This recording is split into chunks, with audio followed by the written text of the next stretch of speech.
and welcome back to chapter 26 of the Jesus Storybook Bible. Freckles is still here and harassing me, as you can see. She's just looking for some love. She got a little flea collar on because I'm starting to warm up and she'll go outside in the mornings. But let's get going. So let's go. That's weird, huh? Let's go. Jesus is tempted in the desert and chooses his helpers from Matthew 4, Mark 1, and Luke 4 through 6. After Jesus was baptized, he went straight out into the desert. That might seem like an odd place to go because, as you know, deserts are very hot and there isn't any food or water or places to stay. But Jesus needed to get away by himself and be somewhere quiet and lonely.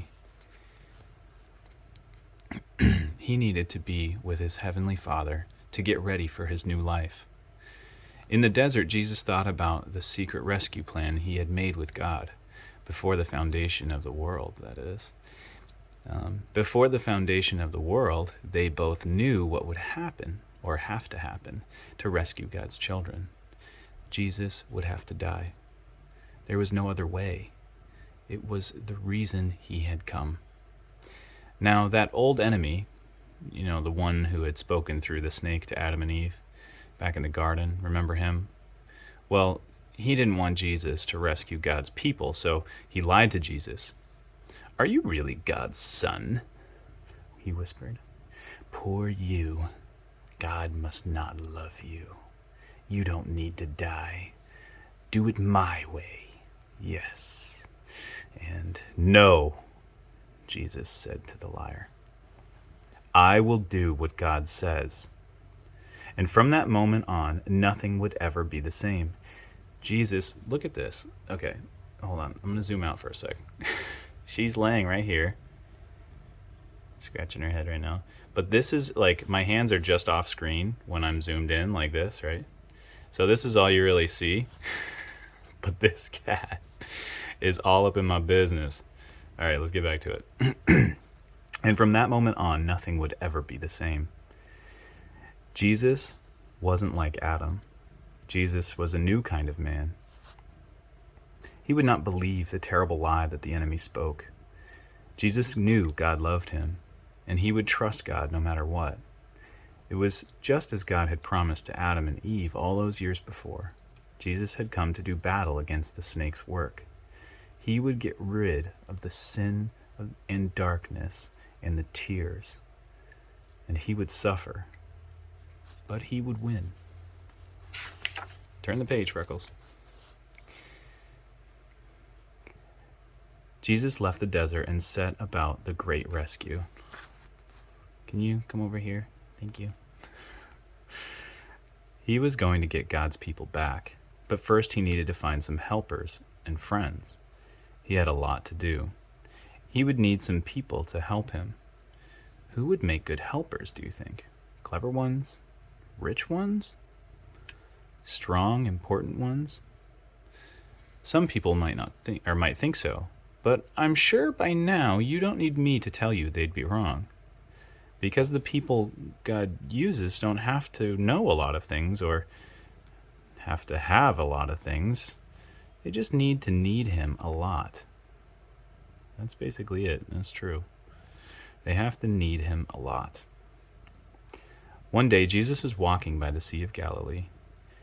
And when he saw some brothers and friends mending their nets, and he saw, let me start that over. One day, Jesus was walking by the Sea of Galilee. Their nets, wow, I skipped a whole line. Slow and steady wins the race. Here we go. Third time's a charm. One day, Jesus was walking by the Sea of Galilee when he saw some brothers and friends mending their nets. They were poor fishermen, and Jesus called out to them, "Let's go." Peter, Andrew, James, and John looked up at the man on the shore. Look at this.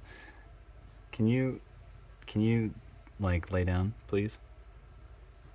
Kitty. Hey. Lay down. Not right there, but like somewhere over here. Thank you. Right there. No. All right. Here we go. We're going to get back to it then. Wasting people's time. Peter, Andrew, James, and John looked up at the man on the shore, or at this man on the shore, and they couldn't explain it. Their boats needed to be put away, their nets needed mending. Fish were still wriggling on the shore, but something about this stranger made them drop their nets. Oh my goodness, lay down. But something about this stranger made them just drop their nets and their fish. Really? Yes, you're cute. Leave their boats and everything and follow him. This God-man was like no one they'd ever met. When they looked at Jesus, their hearts filled up with a wonderful, forever sort of happiness. And inside, it was as if they were running free in an open field.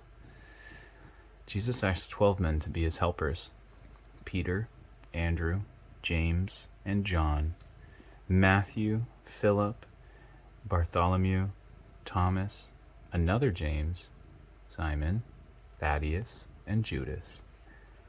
Meeting Jesus would change all of them forever. And that's the last of this chapter. I want to get this kitty off my book, and we'll see you in the next chapter. Chapter, 27 coming up. Goodbye.